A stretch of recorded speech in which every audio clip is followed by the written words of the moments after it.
Hello, everyone. Welcome to In Conversation with Roy, a forum where we interact with global leaders from around the world, leaders who have made their businesses tick, leaders who have made the people stick, and leaders who go beyond the flick or the movies that we see on leaders who matter, men who matter.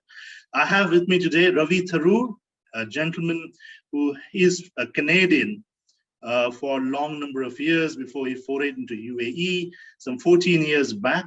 So Ravi, welcome to the show. Thank you, Sanjeev. It's a pleasure to be here with you, and I appreciate the opportunity. My pleasure, Ravi. Ravi, of course, now is the Chief Strategy and Commercial Officer for one of the most prominent solution providers in the last mile delivery space called Ghibli. And with him coming on board, obviously the fintech company went from strength to strength, and that is not a surprise with Ravi being around. So they have expanded beyond the UAE to Saudi and Bahrain, and I'm sure the future looks very bright indeed. So Ravi, just to probably take a cue from your title, Chief Strategy Officer. They say strategy for one of the gentlemen, they said, with culture eats strategy for breakfast. So how do you let that marriage happen between the right culture and the business to follow? No, for me, strategy is about where you put your money and your efforts in. I mean, Clayton Christensen made this famous that you don't have to do a 5-year plan, but a point that we're going to come to later, maybe. So basically, focus on what you're doing and ensure that your investments are in the right areas. So. And how does the culture fit in? You have to bring people around to agreeing with what you envision for the company. Right. Okay. And strategy probably is also the essence of choosing what not to do in terms of the plethora of options you have. Would you agree? More what not to do than what to do. There's always so many opportunities and so many plans on your table. You just have to pick and choose, and you have to pick and choose plans that really suit you, suit your business model, suit your people, suit the market you're in, suit the products that you are providing customers, and suit your clients. I mean, clients are very important. At the end of the day, you have to look at your clients first, and then go backwards and see what you can do.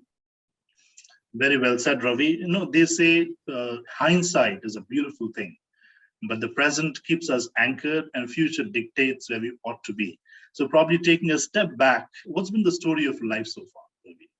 Oh, so I've led a very interesting life. Traveled a lot. I started my career in Japan with a Japanese company. Spent my first 4 months in containers, 20 and 40-foot containers, maximizing load capacity. Right. At that time, there was no CAD. There were no computer-aided designs. So I had to physically go in and see what makes sense. So that's where my supply chain experience started. And then, of course, I got the opportunity to travel the world and experience different markets, meet different people. So that was a training ground. Then I moved to Singapore, did a startup. Then from Singapore, moved to Hong Kong, did another startup. So was in Hong Kong for about 10 years. Got an opportunity to build a business globally. Took a sabbatical, went to London to do my master's, went back to Hong Kong, and then moved to Vancouver because of the China takeover or Hong Kong handover. So I followed our friends who were moving to that part of Canada, and was in Canada for almost 12 years before moving to Dubai. Sure. Fantastic. So your journey from the maple leaf to the half tree in the UAE so far has been unprecedented, so to speak. Oh no, it's been a very interesting ride, if I should say that word. It's experience, exposure. True. I treasure that. Wonderful. And you know, you have been in a very unusual era of being on the conventional side with distribution and trading, manufacturing, down to retail, which is an evergreen sector, to the fintech of these times. So your journeys across these sectors, though, does it take a different type of leadership, a different type of strategy to be able to really, circumvent the pitfalls or the bottlenecks that come your way? Business is a business, Mm. Sanjeev. It doesn't change. It can be Mhm. fintech, can be logistics tech. By the way, we are in logistics tech, not fintech. Correct. So it doesn't matter what business you're in. Your Mhm. leadership, your thought process, your actions remain the same. Business is fundamentally the same. You have your Mhm. P&L, you have your balance sheet, you have your top Right. line, your bottom line. That doesn't change. Correct. It's just the product that changes, and of course, the marketplace, your clients change. Very true, very true. Enzo Ferrari, the founder of Ferrari, had once very famously remarked, what is behind you doesn't matter. So as a part of being competitive in business, do you also take that stance always? Enzo was driving in 1920s. Maybe he didn't need to. He didn't need to consider people behind him. But if Enzo was version 2021, he would Right. probably say, take a 360-degree view, because competitors are going to come at you from every possible direction. So no, you have to have a 360-degree view. You have to keep everybody in your sight. It doesn't have to be a competitor that you think is a competitor. It could be completely someone who surprises you by getting into this vertical or a new business that changes the landscape. So you have to be aware of everything around you. Correct. So going by that notion, though, probably if you look at the COVID times, when everything got optimized, or people were looking at optimizing things around them, and the only thing that they came back to was cost. How do we control the bottom line? How do we shrink the bottom line more and more so that we are sustainable, or we let us survive one more month or one more quarter, and so on and so forth? Now, in your opinion, as being on the strategic side, strategy, tactical ops, really, do you are you one of those proponents who say that we can control bottom line to a minimum threshold, but the beauty is in terms of growing the top line more, the bottom line automatically gets regulated and probably comes in control? No, I don't believe in cost cutting. I think it's a short-term measure. I think you have to focus on growing the top line. And then, like you said, it basically trickles down to your bottom line. Cost cutting is very, very, very short term, and it can lead to issues within the business. So I stay away. I mean, if you ask me for my advice on whether you should cost cut or whether you should look at expanding increasing your top line, I would say increase your top line. Put your maximum effort in doing that. Than let's say cost cutting in your SG&A or your marketing or wherever that may be. So extremely short-term measure, but looking at top-line growth would probably be a more productive focus. Right. That being said, though, when things are not going right, things are very, very stiff, and business environment obviously is not picking up as desired. It was a long COVID period that we kind of had to sustain. So how do you go back to boards and management who says, fair enough, I'm bleeding? And how do you go back to them and saying, fair enough, you're bleeding in X, Y, and Z. Let's look at A, B, and C, more latent segments where the growth might be. So how do you look at the blue ocean there, the green technology there, and so on and so forth?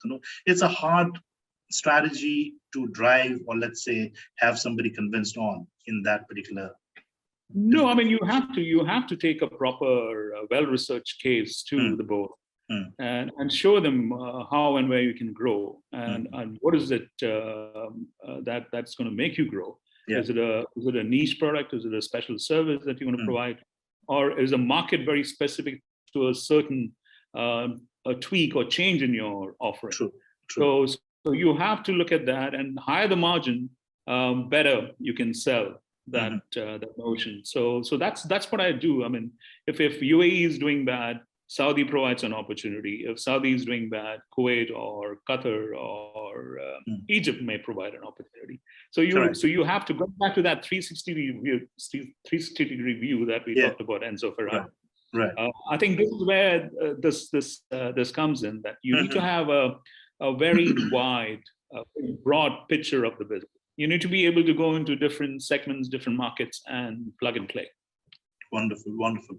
And you've been a part and parcel of many boards and many environments, so to speak, in your journey.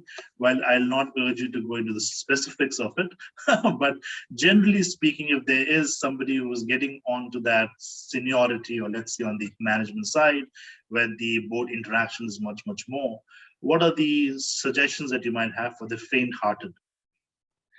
No, I mean, I usually go in with numbers. Numbers speak the truth. Right. There are different corporate ethos and Yeah. philosophies.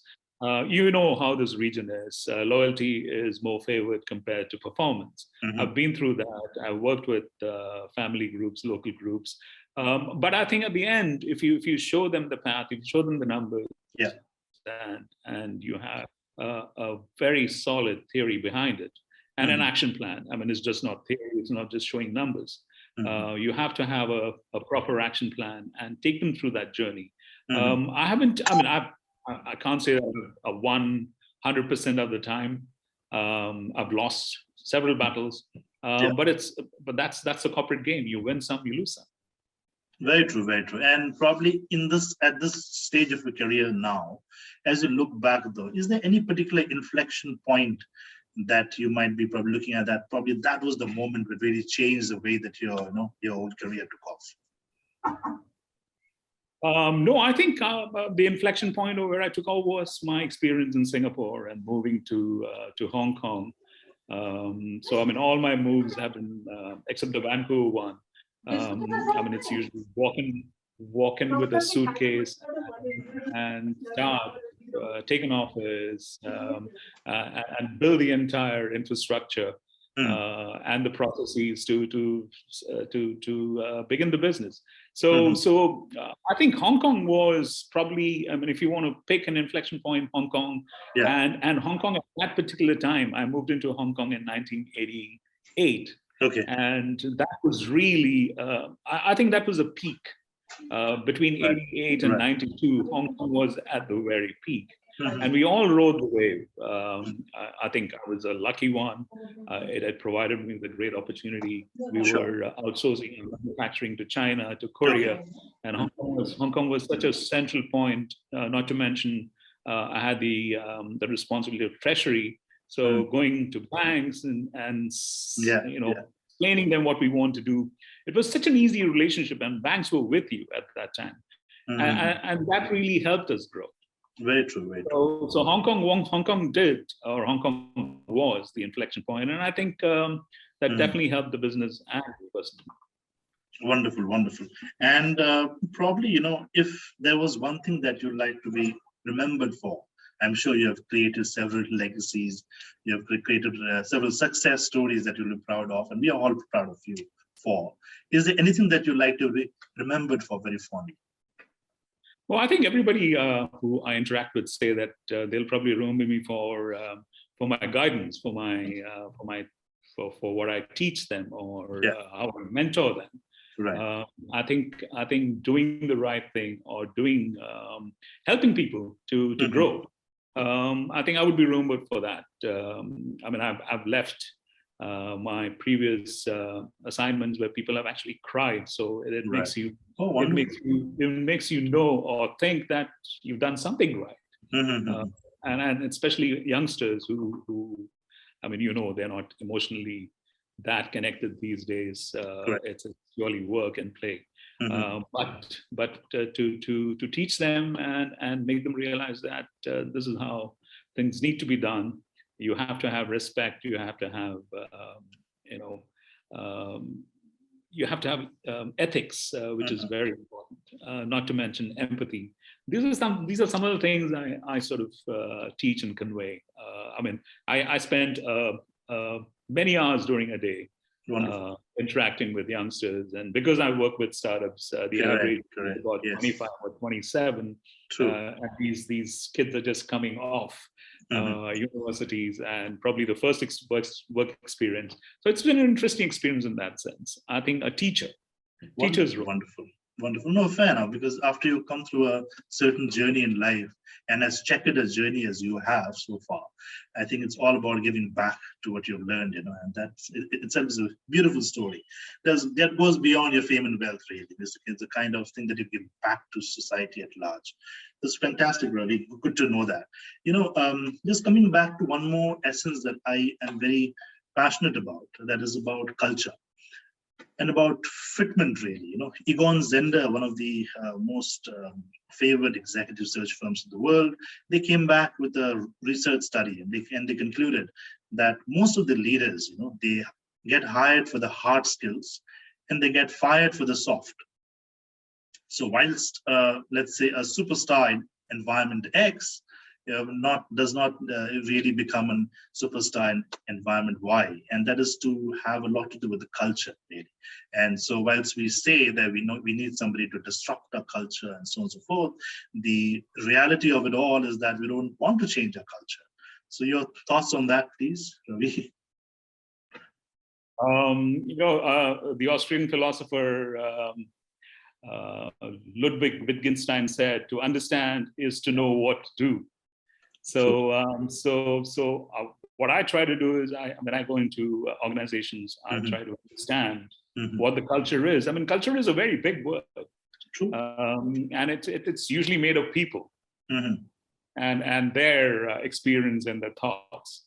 So, if you can understand the people and you spend time with them, you know what the thought process is and who else sort of drives the thought process. And why is it that way? I think a serious amount of understanding or research a study would help you either assimilate yourself within that culture or try and change the culture a bit. Going back to one of my experiences when I first landed here, I was with, I was with a large local group. Just to give you a brief example, and I was coming from the North American very aggressive attitude. It was a restructuring mandate.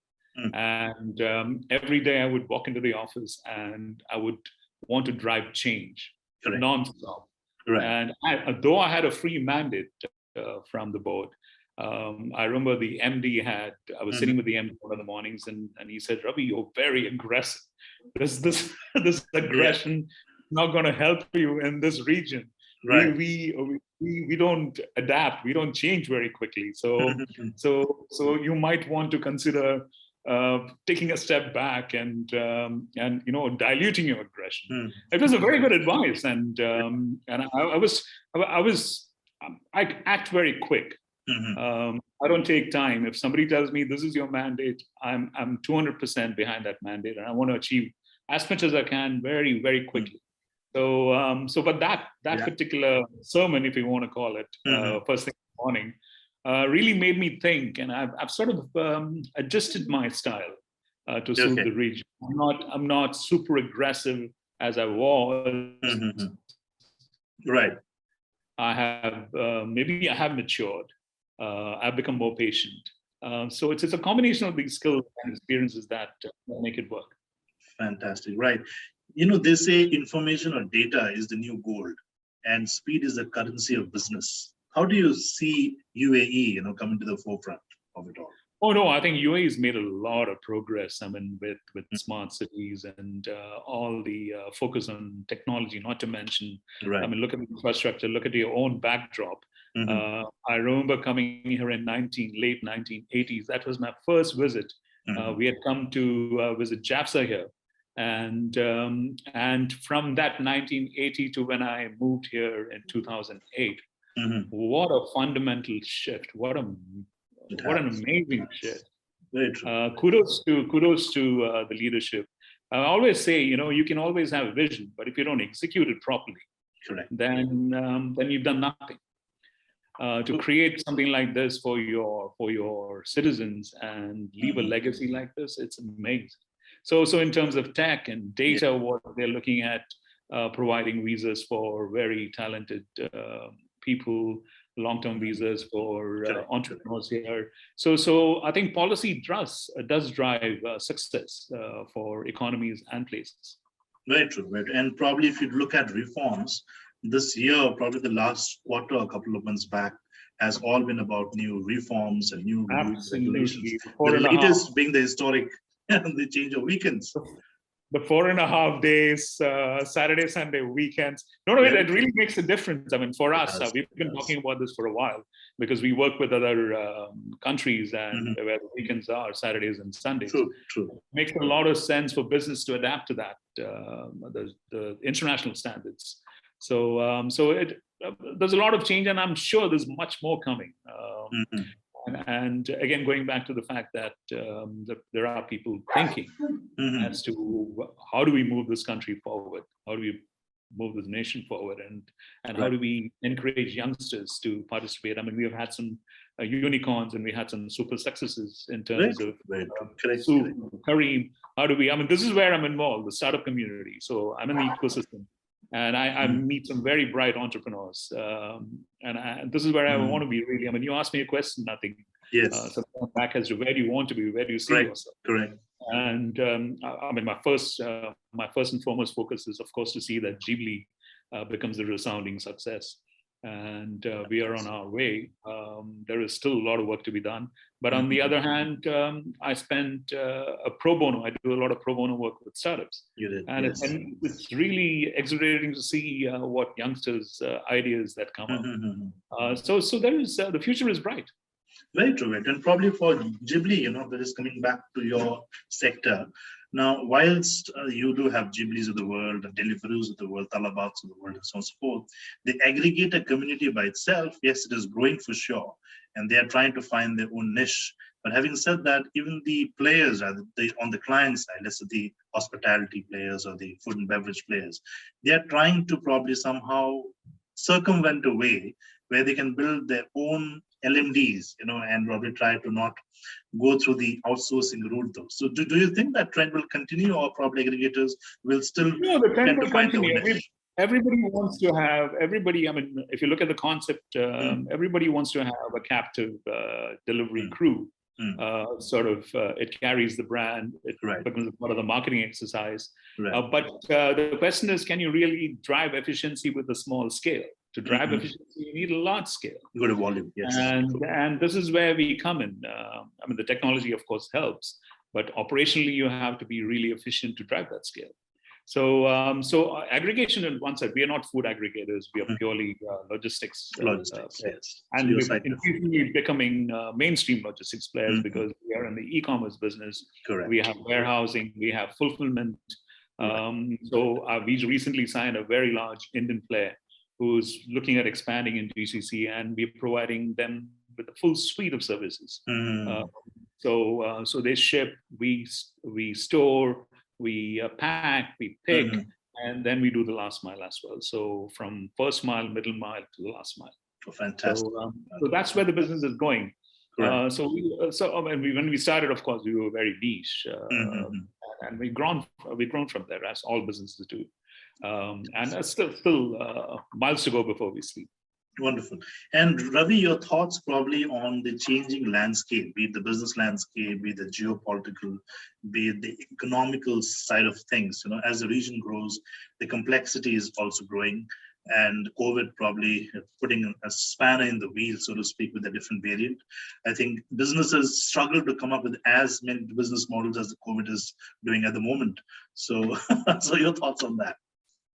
No, you have to be, I mean, I tell everybody, you have to be agile, you have to be fleet of foot. Yeah. You have to think on your feet. You have to change.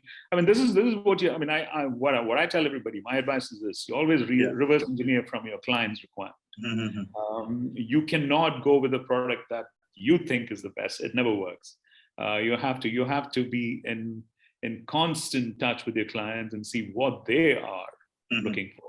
What is the solution they most desire? And then, this is where Ghibli successes come, because we always reverse engineer from a client's requirement and then tweak our own offering to suit the client. So going back to your question about businesses will have to adapt. Business, if they don't adapt, then they will cease to exist, or they will exist in some form or the other. But I think that changing yourself quickly to suit the market needs is probably the most important thing. Very well said, Ravi. And I'm sure that you love to watch movies, and there are certain movies that is very close to your heart. Probably if you look at certain movies of yours that you like the most, any character in those movies that you'd like to be a part of in your life? Anytime, fictional, of course. Well, Beautiful Mind, I would like to be Russell Crowe. Brilliant. That was he was incredible, and of course, not to mention the intelligence. There's so many. I mean, I mean, more than movies, it's books that really take me on a journey. I mean, so which one is your favorite book so far? Oh, I've read so much. I'm currently I mean, I 2 years ago, or was it a year ago? Before COVID, I was reading this book by Amor Turlo, Gentleman in Moscow. It's fiction. I mean, I read both fiction and non-fiction. Non-fiction, I'm currently struggling to finish Michel Montaigne's book of essays. There's 107 essays, if I'm not wrong. Wonderful. He is a French philosopher, and he starts. I mean, he has written about everything. So, so that's what I'm trying to finish at the moment. But going back to, I mean, there's a British poet who said, "If you don't read fiction, then you don't know how to dream." Very true. So fiction does take you to, and because I've traveled to so many places, a book connects me. I've been in probably most cities that the author is talking about. Right. It becomes easy to connect with the character. Easy to connect. Is it written? Great as well. And again, going back to when I tell people, if you don't travel, if you don't try food, if you don't try and pick up words from language, then you can't make that connect. Very true. Correct. So, in the business that you are in at the moment, you probably would look at different stalwarts, different icons, right? Right down from Steve Jobs to Elon Musk and so on and so forth. Some of the things that you said probably resonates a bit with Steve Jobs, who said that probably we go to the customer first and then we realign our offerings based on what the customer wants. So it's a very classic debate, really. Steve Jobs vis-a-vis Tim Cook. What are your thoughts? No, I think Tim Cook is a good manager. Steve Jobs was a great entrepreneur. So, so I think Tim Jobs has done a very good job. He is more a people's person, especially politically. I believe he's done a fantastic job with Washington, and really done a superb job for Apple in terms of policies and not to mention manufacturing, subsidies or other special treatment that usually large corporates look for. So in that sense, Tim has done a pretty good job. Steve, of course, we all know Steve was not really interested in relationships. He's known for his turtlenecks and his jeans and his attitude. But then I think with talent or personalities come attitude. So very true. Can't blame him for that. But look at what he has created. Kudos to him. Rightly put, and very subtly put, vintage Ravi at that. So probably if there's one leadership style, Ravi, that you would like to subscribe to, or probably where you feel more comfortable being closer to your own style, would that be Steve Jobs? Would that be, let's say, an Elon Musk? Or would that be a Jack Welch? No, I would say my mentor, my icon is Chuck Feeney. Chuck Feeney is the person who created Dubai Free Shoppers, DFS. They built it, and Hong Kong was probably one of the biggest markets for them at that time. Now, Chuck Feeney created Atlantic Philanthropy. $8 billion of his wealth he gave away. And nobody knew about this till there was a court case with his partner when he was selling to LVMH. They bought DFS out. So Chuck Feeney currently, I mean, he's exhausted the $8 billion. Atlantic Philanthropy has shut down. Chuck Feeney lives in Frisco in a rented apartment and drives a leased car. Oh, okay. So that's my role model. Wonderful. So what he has done, the wealth he has created, what he's done for society in general. Right. That's what I would. That's what I look up to. So it's incredible. I mean, you could not have success without being a great leader, and Chuck Feeney was to give away so much in a very quiet manner, not show much. I mean, we have leaders these days who show first and then do something if they want to do something. I mean, the Warren Buffetts and the Bill Gates have done very well now. They have their own Jeff foundations and so forth. Yeah, a very solid foundation. Now Jeff Bezos is trying to emulate.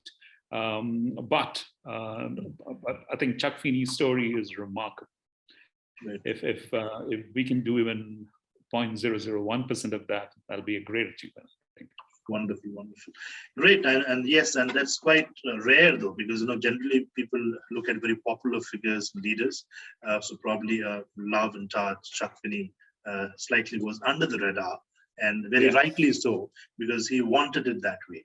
And that's the hallmark, the ability of it. So I think under the radar is my kind of people. Absolutely. Yet being at the forefront. Under the radar, being at the forefront is love and touch. Ravi, you are in the last. True. And you being in the last mile delivery space, though, would it be fair to say there are miles to go before you sleep, Ravi? Absolutely. No, we've just scratched the surface. There's so much to do, and we are constantly innovating, not to mention expansion, bringing in new verticals. So we recently went into re-commerce and Cartlow, and I'm just onboarding North Ladder. So that's going to be a very specific, very specialized part of the business.